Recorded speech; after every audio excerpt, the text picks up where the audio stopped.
Hey, Diana, did you know that one system could totally change how you operate your firm? Mark, that's the dumbest thing you've ever said.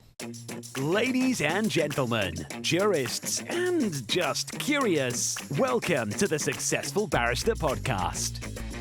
Here you'll learn about marketing, management, and life skills for lawyers that probably won't get you disbarred. Hosted by Marc Whitehead, a seasoned lawyer who remembers when fax machines were cutting edge, and Diana Berry, attorney, COO, and the brains behind the scenes. Together, they are the legal world's most dynamic duo since statutes met regulations. So if you're looking to build a practice, not a prison, you're in the right place. Welcome to the Successful Barrister, where legal legends are made. And welcome to the Successful Barrister Podcast, the podcast for lawyers and law firm owners about marketing, management, and life skills that probably won't get you disbarred. I'm your host, Marc Whitehead, alongside my co-host, Diana Berry, my right hand, my COO. Hey, Diana, what's up? Hey, Mark, not much. Still kind of reeling from our 2-day annual. Yeah, so we just got through with our 2-day annual retreat, our EOS, the Entrepreneurial Operating System retreat. We spent 2 days down in Galveston with Christine Spray, our implementer, and our leadership team. And I would say day one, we did a lot of trust building, team building, sort of the kumbaya type stuff. That Mark loves. That I love. Oh, I thought it was great. I had a great time. And then day two was more nuts and bolts. I like, what the hell are you going to do about it all? You know, what's the plan? Definitely Mark's forte. Yes, day two is where I shined. I know it. Towards the afternoon of day two, everybody seemed to be fading except for me. I was getting all jazzed up. I was like, we could go another 5 hours. Yep, and I was definitely like, nope, I'm done. I'm done. That's okay, though. So I think that was actually the impetus, the ending of that meeting was the impetus for today's podcast. Right. What are we talking about today, Diana, since you're in charge? Oh, okay. I didn't know if you were going to admit that I was in charge, Mark. You're in charge today. Well, today we're going to be talking about our EOS journey. So basically we are officially a year into our EOS journey. So thought we'd be able to have kind of a personal, insightful, introspective look back on what that's done for our firm, why you decided to do it, those types of things, maybe things you wish you had known before. And you know what, if our listener stay to the very end, maybe things that EOS hasn't done for us. I know. So all of that, but let's start from the beginning and set the foundation. Mark, what is EOS in your own words? Okay, so EOS stands for the Entrepreneurial Operating System, and it is a system, what I would call a habit system, designed to take small businesses to the next level. Okay, and it involves basically developing a leadership team and a leadership infrastructure, and it involves creating a communication system in order to communicate ideas down throughout the firm. Lots of elements to it. Obviously, planning. It has a systematized way of creating a purpose, a vision, you know, your 5-year plan, your 3-year plan, your 1-year plan, your quarterly, what they call rocks, which are your quarterly goals that all feed back to, you know, when you reverse engineer things. So now it feeds back to the 1-year plan, which feeds off the 3-year plan, which feeds off the 5-year plan.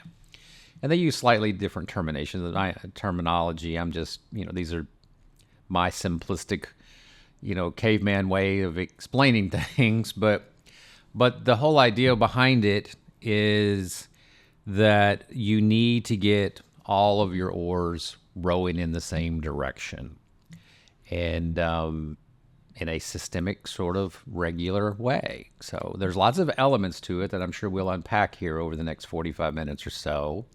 Exactly. So I think you said it best when you said that it's designed to kind of get you to that next level, but also designed to get the oars all going in the right direction for you to be able to get to that next level. Yeah. So it's been popularized, as I'm sure all of our listeners know, because we talk about this a lot. Gino Wickman, book Traction. So it's a great resource for you if you want to start there. But since we've already covered those in podcasts, this is more a how did we do it at Marc Whitehead Associates, as well as kind of things we've learned, our lessons learned, and those types of things. Yeah. And so I think that the beauty of EOS is the simplicity of its tools, because you were already doing all of these things. We already had a meeting cadence. We had a scorecard. We had all the different things in the firm, but EOS truly did take us to another level. You had a vision, you had a purpose, you had all of these things that, and we just got a chance to really, core values, we got a chance to really relook at them with our current management team, Right. and just for the next stage of the firm. So we decided, Marc, to use an implementer to help us with kind of kicking off EOS. Why did you decide to use an implementer? Because not everybody does. And what were you looking for in an implementer? Right. All right, so backing up slightly. So I want to say in probably about 2019, I took advantage of the free 90-minute meeting that EOS offers, and they will offer to anybody out there. So there's, hey, this doesn't cost you a thing. And they will come, one of their implementers will come and give you a nice presentation of about 90 minutes and answer all your questions, like this is what the system is. Okay. So I took advantage of that in 2019, and I cannot remember the name of the implementer who came. Seemed like a very nice person. And, you know, obviously this is the system, and obviously all of this costs money. None of this is free. It is a for-profit business out there. And at the time, I chose not to do it because I was involved, I was involved heavily in Atticus. I, had a brand new coach that I was working with. All of those things themselves cost money. And so I made sort of a decision based on time and budget that I did not want to add one more thing into sort of our leadership mix, into our coaching mix. I just thought it would be a little bit complicated.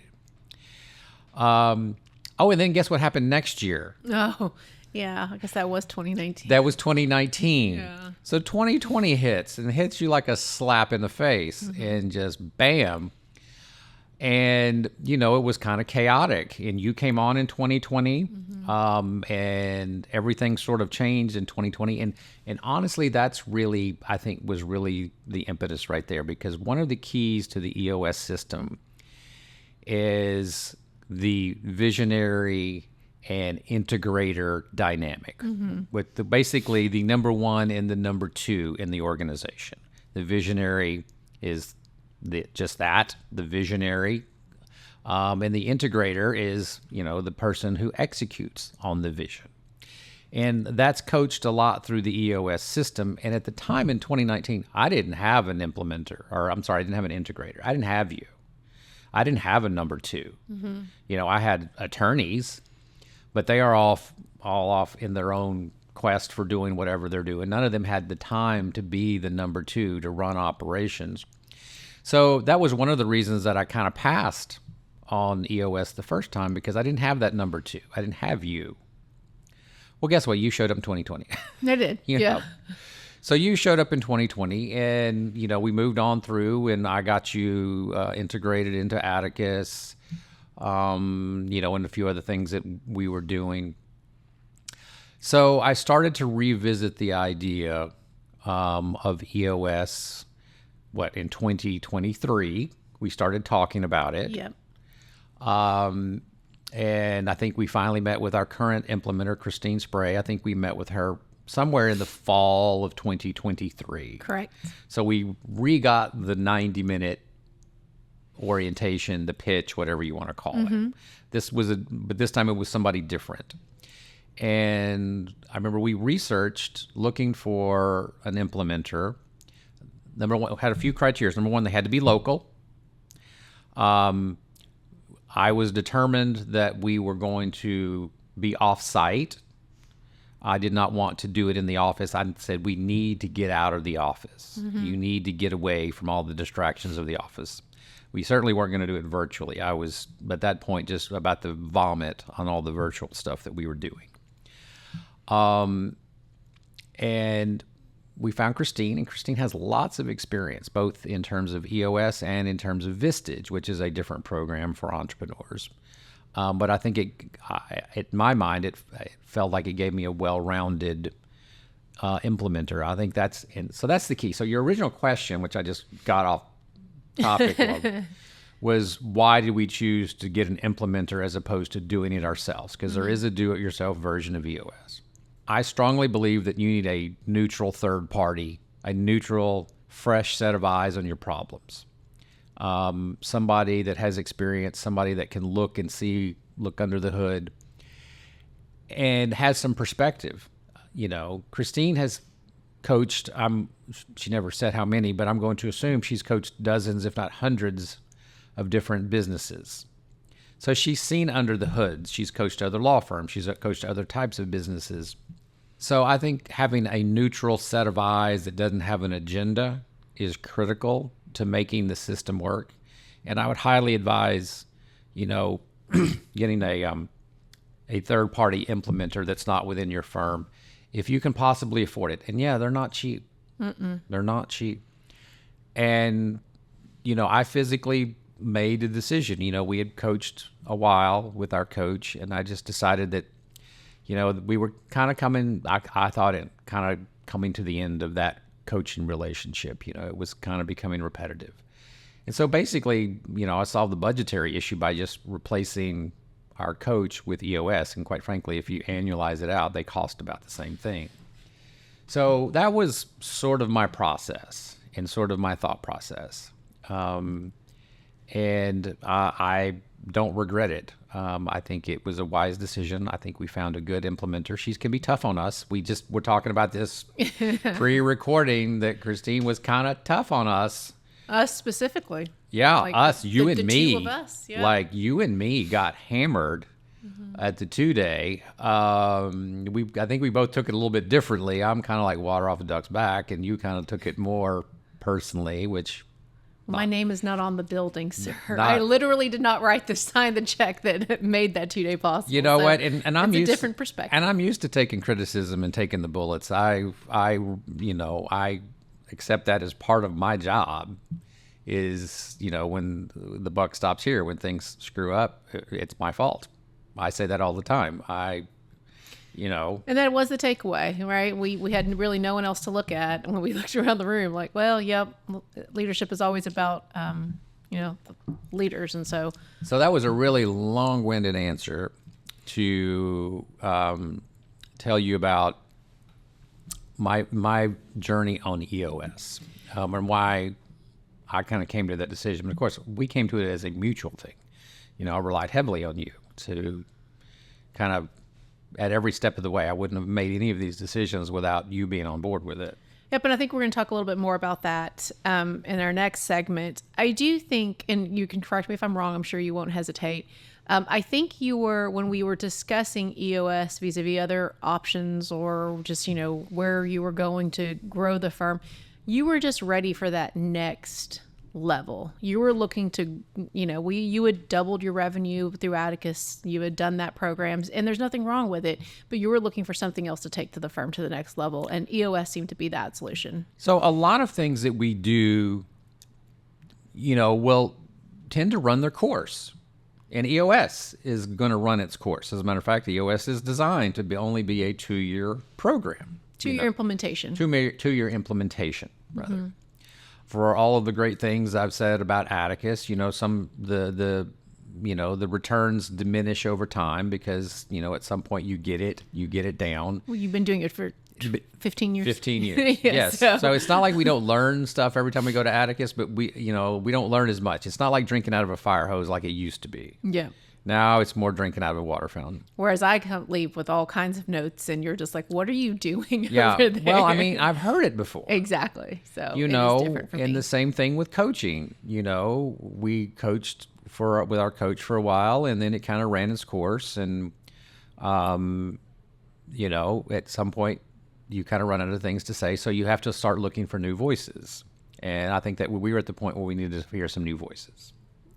Yep, and I think that's definitely taken us to the next level. And so we're going to wrap up this segment. We will do, listeners, a future podcast on EOS tools. So that's not going to be this podcast because that one will probably be more nuts and bolts and tactical.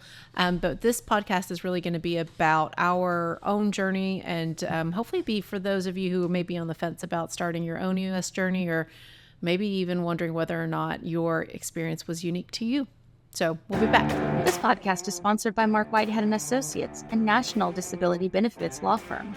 Marc Whitehead runs a firm of over 60 dedicated people whose mission is to make a difference in the lives of our injured and disabled clients. Marc represents disabled claimants in Social Security disability, private disability insurance, and veterans disability claims in all 50 states. Marc Whitehead is double board certified in both Social Security disability law and personal injury trial law. Marc has litigated disability cases in over 40 states and counting and can help your clients too. Stop throwing your phone calls away. Call Marc Whitehead at 701-VIP-LEAD. That's 701-VIP-LEAD. Or visit our website at disabilitydenials.com. Referral fees are paid in all jurisdictions where it is permitted. Refer us your disability cases today and know that your clients will be in good hands. And we're back to talking about our EOS journey. All right. See, you just get all excited when I let you do the cue in. I know. I've lost my train of thought. You lost your train of thought when you... All this power is going through my head, Mark, or to my head. So, speaking of power... Oh, I did that on purpose. I know. Okay, so I have to, should have done this in the first segment, but I just totally slipped my mind. Give a plug for my friend Ruby Powers and her podcast, Power Up Your Practice. I was a guest on that last week, and I know the timing's a little off. Ruby kind of like records her podcast and then immediately pumps them out. We are usually on about a 3-week delay. So yes. My plug is going to be well behind my episode that's coming out. But so Ruby and I spent a good long conversation talking about the development of practice, about, I think we mentioned something about business development, how we got into coaching, all of this fun stuff. But Ruby has a really great podcast, again, called Power Up Your Practice. We love the name entendres. So. Anyway, find it at your favorite podcast, Ruby Powers, Power Up Your Practice. But anyway, she does a very similar podcast to what we do, which is she deals with law firm marketing management type issues. Okay. Although she's more of a guest format as opposed to us. Mm-hmm. You know, we're afraid of guests. We're afraid they'll come in and say, rude things to us and challenge us on our stupid ideas, but... Oh, that's okay. That's what you have me for, Mark. Oh, and final plug, we're getting on a plane today. We are. To go to PILMA, Personal Injury Lawyer Marketing and Management Association. The name, Super Summit. The Super Summit, the name that never quits, PILMA. I'm like, just how did this name ever happen? But anyway, we're going to Denver. So next week when we get back, we'll probably give you a lowdown of the top things that we learned at PILMA. So you better be taking a list. Yes, sir. I will take a lot of notes. Okay. All right. But back to the subject at hand, EOS. Yes. EOS. So first question out of the gate, Mark. What was your biggest surprise from EOS over the last year? Oh, biggest surprise. That may be kind of tough. Honestly, I was kind of surprised how well my leadership team took to it. I thought it would be more of a foreign concept to them, that they would sort of resist. Mm-hmm. That was my fear, because it is very structured, whereas some of my people on my leadership team tend to be more free form, if we want to put this politely, and I wasn't sure how they would react to the structure. Now, the flip to that, I was a little surprised how the people on my leadership team that really do like structure were a little bit resistant to it. Really? Because I think they felt like it was taking up some of their time. That is a big thing. Yeah. So the reactions I got from my leadership team kind of surprised me. And I think what it was is those people who did not have as much structure embraced the structure. Maybe that was something they were looking for, even they didn't realize they were looking for it. And the people who already had the structure were a little bit like, I already got this. Why aren't we doing this? So maybe that's what surprised me, was their reaction to it.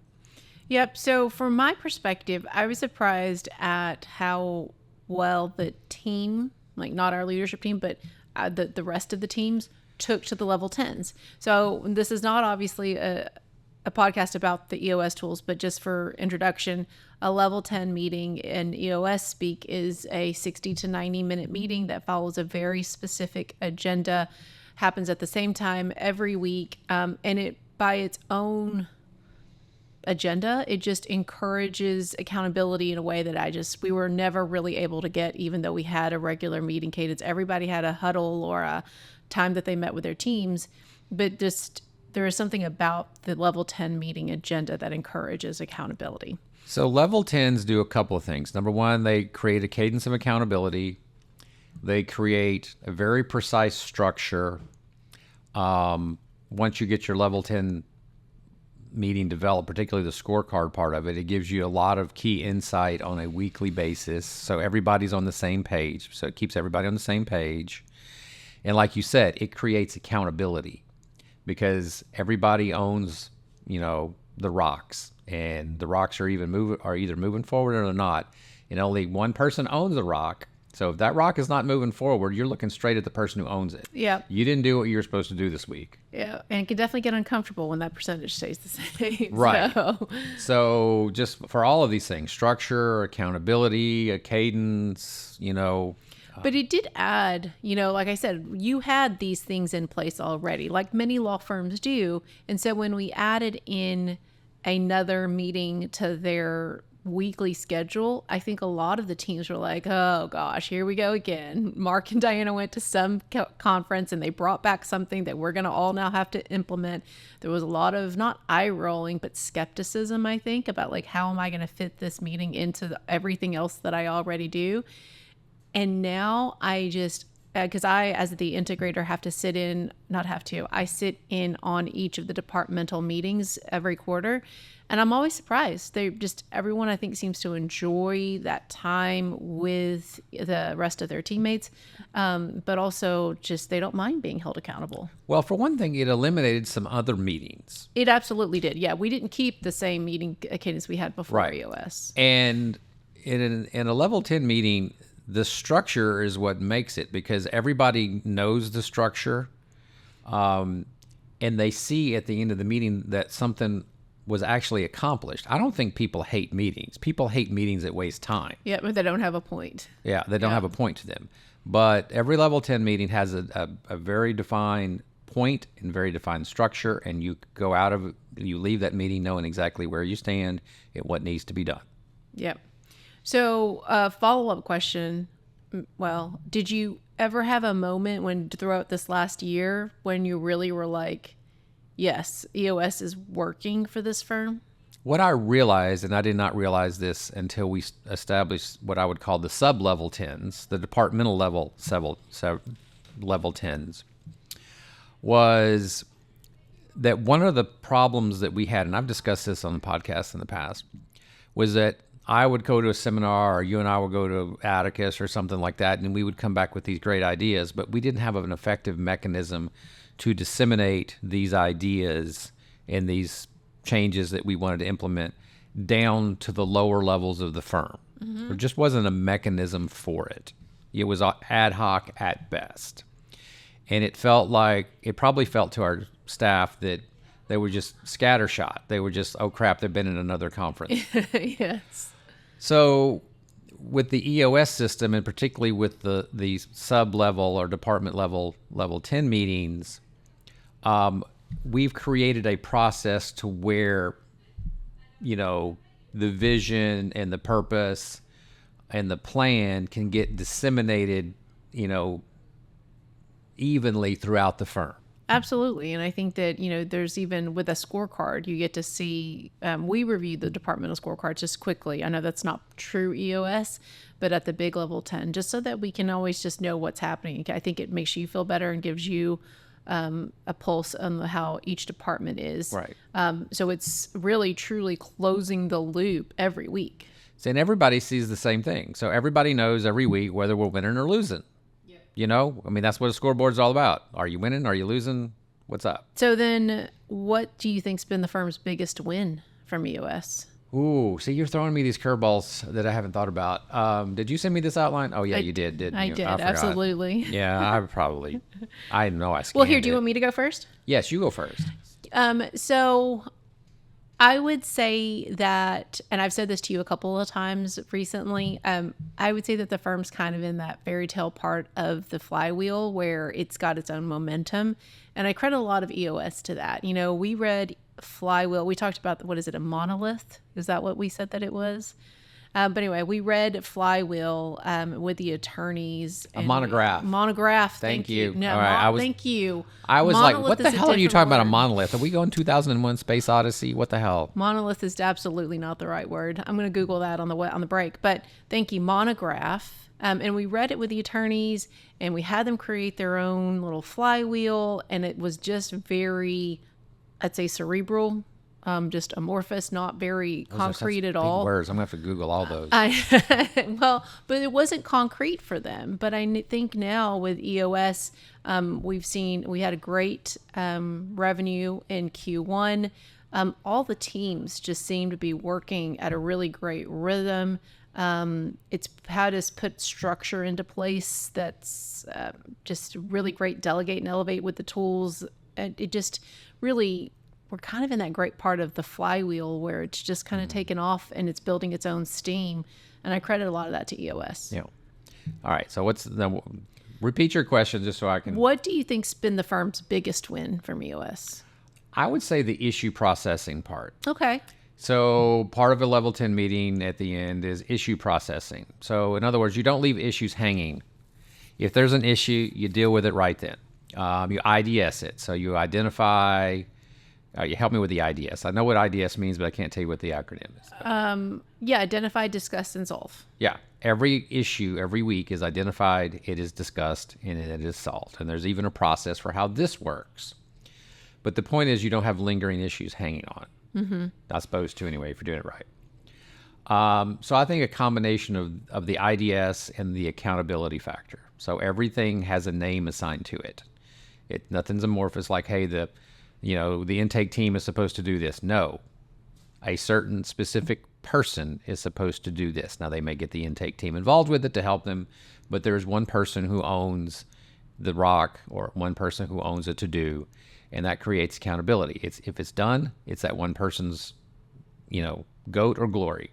Yep. So I struggle with IDS with that just because it can be that's the tough part. It is the sort of the most taxing part. It's 60 of the minutes of meeting. our 90-minute agenda, I believe, if I Right. remember it correctly. So it's definitely the guts, and of course it can be the most tension-filled.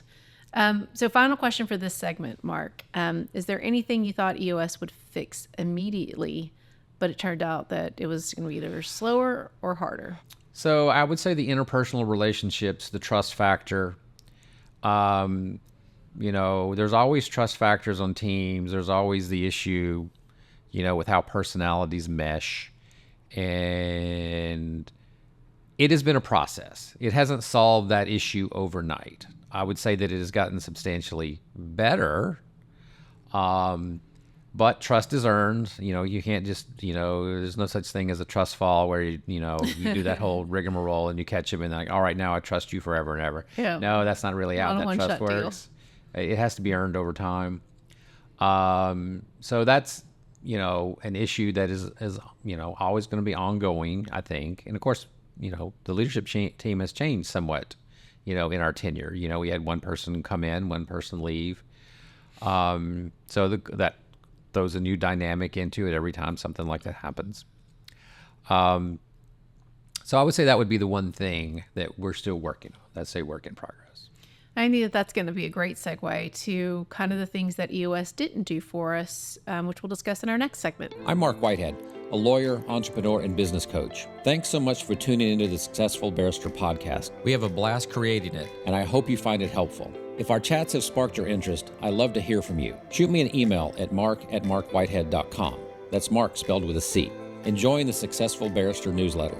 Even better, let's hop on a call. I'd love to chat about how we can collaborate, share ideas, or just catch up. So I guess in our final segment, Mark, really kind of looking forward to what we have in the next year for EOS, but touching on the last question from the last segment. So what has EOS not done for us? Asked and answered? I don't know that it's asked and answered. Okay, go for it. It's always an ongoing process. Always asked and answered from me. Yeah. So what I would like to see us work for. So one of the things that's part of the EOS system is your leadership team is supposed to have quarterly gatherings where we have just an outside activity. Trust builders. A trust builder. And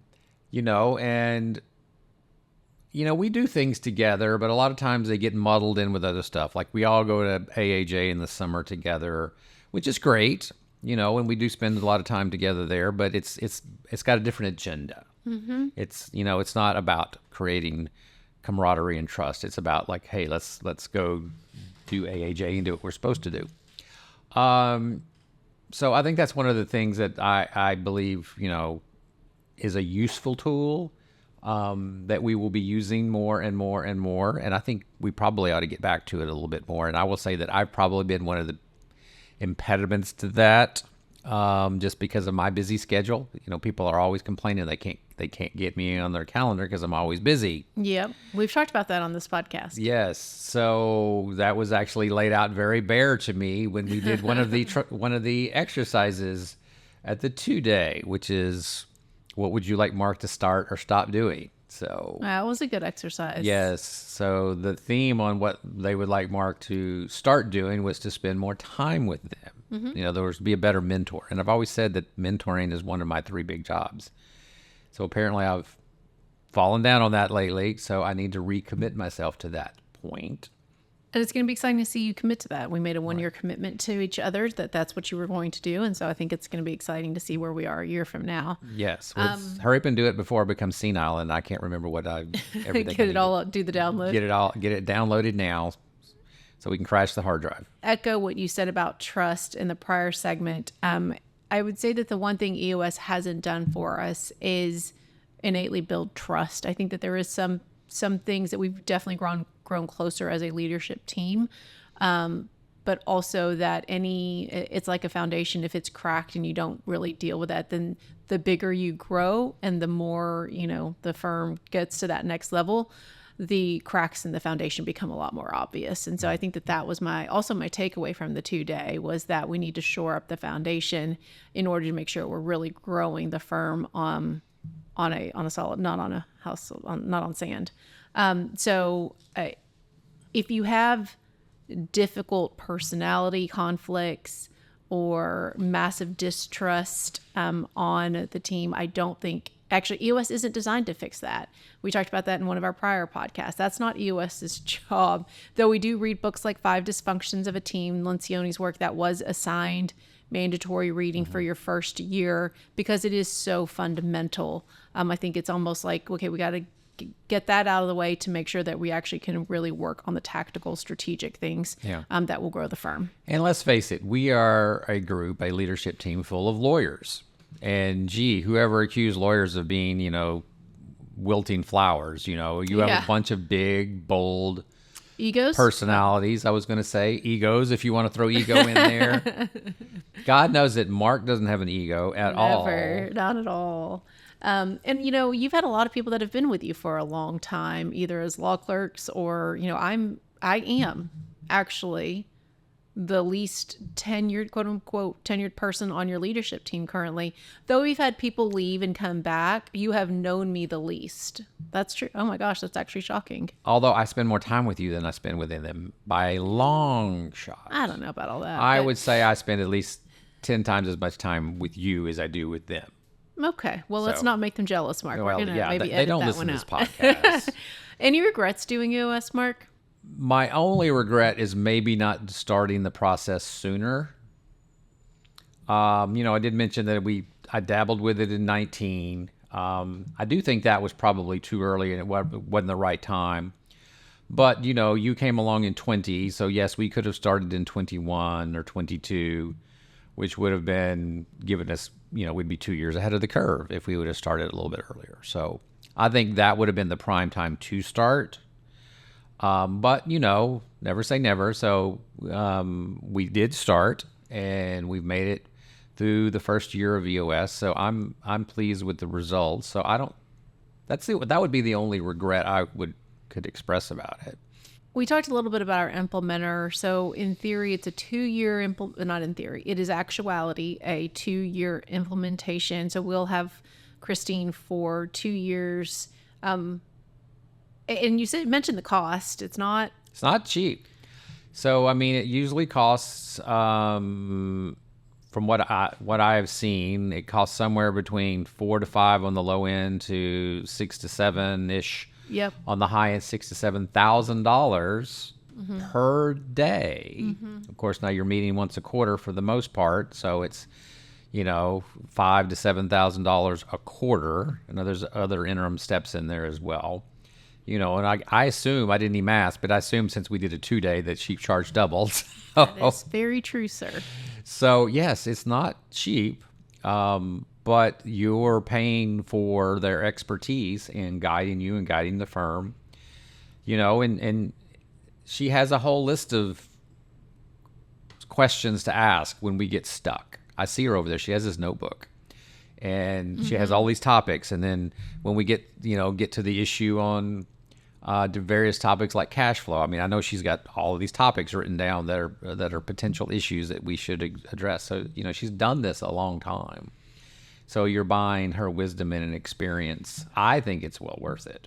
Well, and so because it's a year from now, we will in theory be done with our EOS implementation, whether we keep Christine or not. Obviously, a lot of firms, Craig's been with their implementer for many years, almost a decade, I think.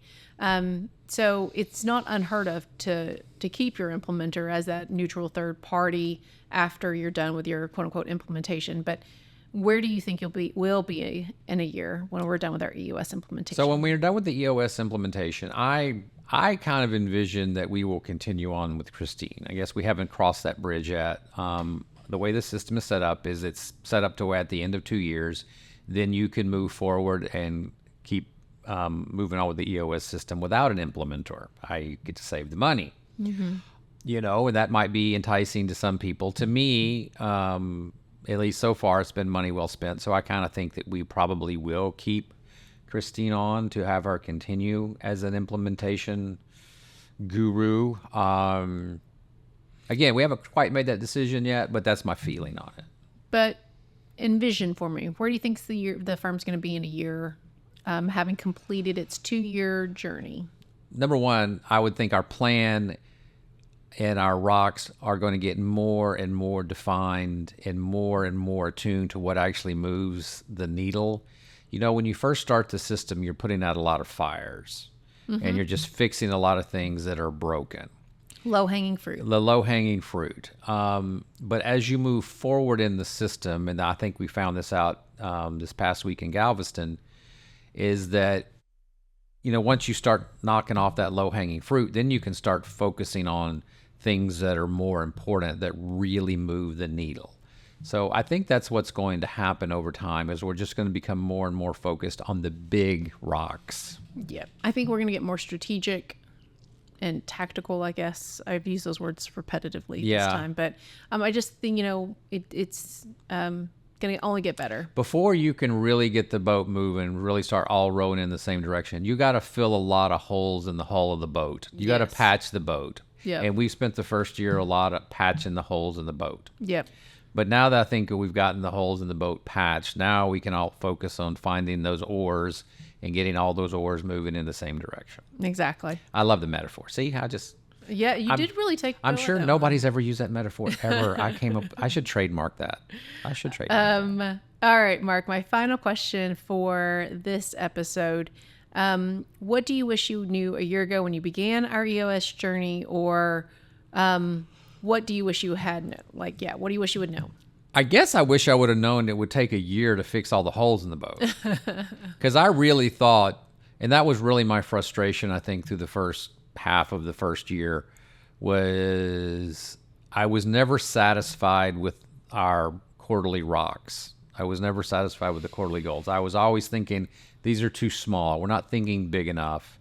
We're we're just nibbling at the edges. And I guess what I've come to understand, especially since last week, is that we had a lot of small fires that we were fighting, and we needed to get those knocked out before we could really start focusing on the big picture.